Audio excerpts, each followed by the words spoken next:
आप जानते हैं दुनिया में और हमारे देश में कोई भी ऐसी इंडस्ट्री नहीं है जिसमें 100 रुपया लागत के रूप में अगर लगाया जाए तो 100 ही रुपए का उत्पादन हो जाए। हर फैक्ट्री में लागत ज्यादा होती है, उत्पादन कम होता है। और भारत सरकार के नीति बनाने वाले लोग किस तरह की बेवकूफी की नीतियां बनाते हैं कि वो इंडस्ट्री को महत्वपूर्ण मानते हैं और खेती को उससे कम मानते हैं। और मेरी मान्यता यह है कि खेती से बड़ी इंडस्ट्री पूरी दुनिया में कोई नहीं, खेती से बड़ा उद्योग पूरी दुनिया में कोई नहीं। आप पूछेंगे वो कैसे? किसान एक गेहूं का बीज डालता है और उस एक गेहूं के बीज के डालने के बाद कम से कम 50-60 गेहूं के दाने लगते हैं जब एक बाल खड़ी होती है। तो एक गेहूं का बीज डाला और उसमें से 50 गेहूं के बीज पैदा किए। बताइए ऐसा कारखाना आपने दुनिया में कहीं देखा?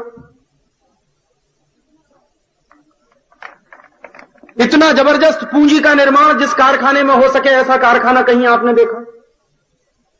मैंने तो जितने कारखाने देखे हैं अपने जीवन में, वहां 100 रुपया डालते हैं तो 70 रुपए का उत्पादन मिलता है, 100 रुपया डालते हैं तो 80 रुपए का उत्पादन मिलता है, 100 रुपया डालते हैं तो 50 रुपए का उत्पादन मिलता है। माने जितनी लागत होती है उससे 50%, 60% ही उत्पादन मिलता है। लेकिन खेती एक ऐसा उद्योग है जिसमें आप 1 रुपए का सामान डालिए तो 100 रुपए का सामान पैदा होगा। तो इतना बड़ा उद्योग है जिसका सत्यानाश अंग्रेजों ने किया था, अब वही सत्यानाश भारत की सरकार कर रही है। और आज भी इस देश में वैसी ही नीतियां चलाई जा रही हैं जो अंग्रेजों के जमाने में चलाई जाती थी। अंग्रेजों के जमाने में किसान अपने अनाज का दाम तय नहीं कर पाता था। आज आजादी के 50 साल के बाद भी किसान अपने अनाज का दाम तय नहीं कर पाता। इस देश में सिर्फ किसान ही एक ऐसा वर्ग है जो अपने द्वारा खेत में पैदा किए गए किसी भी सामान का दाम खुद नहीं तय कर पाता। जितने कारखाने चलते हैं इस देश में, जितने उद्योग चलते हैं पूरे देश में, हर उद्योग और हर कारखाना चलाने वाला आदमी अपने द्वारा पैदा की गई हर वस्तु का दाम खुद तय करता है। लेकिन किसान ही एक ऐसा वर्ग है इस देश में, काश्तकार ही एक ऐसा वर्ग है इस देश में जो अपने द्वारा पैदा किए गए गेहूं का दाम तय नहीं कर पाता, अपने द्वारा पैदा किए गए बाजरे का दाम तय नहीं कर पाता, अपने द्वारा पैदा किए गए धान का दाम तय नहीं कर पाता, अपने द्वारा पैदा किए गए मक्के का दाम तय नहीं कर पाता। कुछ भी चीज जो पैदा करता है किसान, उसका दाम वो खुद नहीं तय कर पाता, सरकार तय करती है। जिस तरह से अंग्रेजों की सरकार करती थी वही काम आज भी होता। जिस तरह से अंग्रेजों की सरकार ने भारत के किसानों पर पाबंदी लगा रखी थी कि एक जिले का माल दूसरे जिले में किसान नहीं ले जाएगा, वैसी ही पाबंदी आज भी है कि एक प्रदेश का पैदा किया हुआ अनाज दूसरे प्रदेश में नहीं जाता। उस पर पाबंदी लगा रखी है सरकार ने। जिस तरह से अंग्रेजों की सरकार किसानों के ऊपर लगान वसूलती थी, टैक्स वसूलती थी, अब उस तरह की चर्चा इस देश में फिर शुरू हो गई है। आजादी के 50 साल के बाद खेती पे लगान तो कुछ कम कर दिए सरकार ने, लेकिन इनडायरेक्ट तरीके से, अप्रत्यक्ष तरीके से किसानों की जेब काटना शुरू कर दिया सरकार। और किसानों की जेब कैसे काटती है सरकार? अगर किसान कपास की खेती करता है और 1 क्विंटल कपास पैदा करने में उसका 2000 रुपया खर्च होता है, तो क्विंटल कपास जब बेचने जाएगा किसान तो सरकार कहेगी 1800 रुपए दाम ले लो, 1900 रुपए दाम ले लो। बहुत अधिक आप उसके साथ, सरकार के साथ झगड़ा करेंगे तो 2000 रुपए क्विंटल का दाम देने को तैयार हो जाएगी। माने जिस कीमत पर आपकी कपास की फसल लग रही है वही कीमत आपको मिलेगी, मुनाफा कुछ नहीं होने देंगे आपको। तो आपकी जेब ही काट रहे हैं ना। या तो टैक्स लगाकर आपकी जेब काटें, या तो लगान वसूल कर आपकी जेब काटें, या फिर आपके ऊपर पाबंदी लगाकर आपके दाम तय करने की नीति सरकार अपने हाथ में ले ले और आपको मुनाफा नहीं होने दे। तो एक तरह का टैक्स ही है ये किसानों के ऊपर। और दूसरा तरीका क्या अपनाया हुआ है सरकार ने कि किसान जो कुछ पैदा करता है और बाजार में जब बेचने जाता है तो उसकी कीमत नहीं मिलती, उसका दाम उसको नहीं मिलता, और किसान जो कुछ बाजार से खरीदता है उसकी कीमतें लगातार बढ़ती चली जाती है।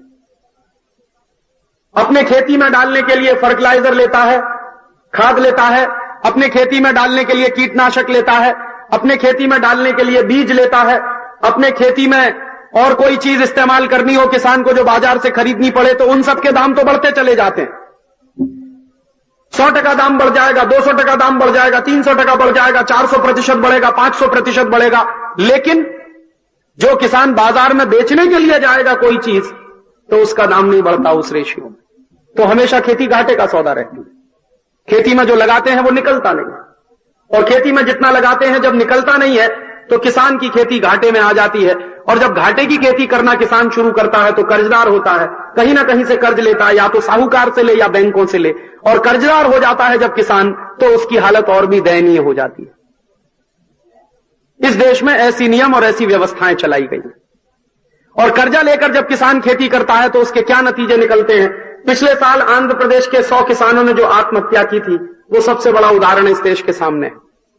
100 किसानों ने बैंक से कर्जा लेकर कपास की फसल लगाई थी आंध्र प्रदेश में, और उस कपास की फसल को जब किसानों ने लगाया तो उस कपास की फसल पर कीड़ा लग गया, और कपास की फसल पर जब कीड़ा लगा तो कीड़े को मारने के लिए किसान दवा लेकर आए, और दवा अंग्रेजी कंपनी की थी, परदेशी कंपनी की थी। उस दवा को उन्होंने खेत में छिड़का। दवा पर जितने निर्देश लिखे हुए थे सब अंग्रेजी में थे, किसान अंग्रेजी पढ़ना जानते नहीं, तो दवा उन्होंने छिड़क दी खेत में, तो जो कपास की फसल बची हुई थी वो भी पूरी तरह से चौपट हो गई। और जब कपास की फसल पूरी तरह से चौपट हो गई तो किसानों के पास कुछ नहीं बचा जो वो बैंकों को कर्जे के रूप में लिया था उसको वापस कर सके। बैंक वाले आए अपना कर्जा मांगने के लिए, किसानों के पास कुछ नहीं था देने के लिए, तो किसानों ने क्या किया कि जो कपास की फसल का कीड़ा मारने की दवा वो लेकर आए थे, वही दवा उन्होंने खुद पी और सब के सब मर गए। ऐसे किसान आत्महत्या करते हैं जब बैंक के कर्जे में कोई किसान फंसा है तो। और हिंदुस्तान में 45 करोड़ किसान छोटे किसान हैं, जिनके पास 2 बीघा की जमीन है, 3 बीघा की जमीन है, 5 बीघे की जमीन है। ऐसे 45 करोड़ किसान हैं। जरा उनकी आप कल्पना तो करिए कि ये 45 करोड़ किसान आज की परिस्थिति में किस तरह से खेती करते होंगे और किस तरह से कर्जदार बनते होंगे।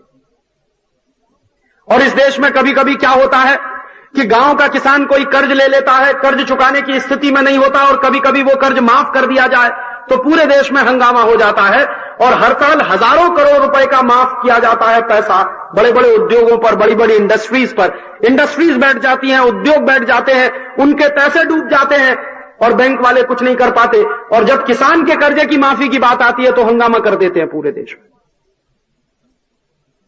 ऐसी व्यवस्था आज भी चल रही है इस देश में। किसानों की जमीनें छीनी जा रही हैं, उनकी पैदा की गई फसल के दाम तय करने का अधिकार उनको नहीं मिल पाया है। जो कुछ खेत में लगाने के लिए वो बाजार से खरीदते हैं, सबके दाम बढ़ते चले जा रहे हैं। किसान जो कुछ पैदा करता है उसका दाम उसको नहीं मिल रहा है। बिजली का दाम बढ़ा दिया, पानी का दाम बढ़ा दिया, खाद का दाम बढ़ा दिया। जो सब्सिडी मिल सकती थी थोड़ी बहुत किसानों को गेट करार के बाद, वो भी पूरी तरह से खत्म होती चली जा रही है।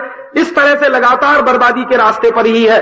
जिस तरह से बर्बादी अंग्रेजों के जमाने में किसानों की आई थी, वही बर्बादी अब आजादी के 50 साल के बाद भी है।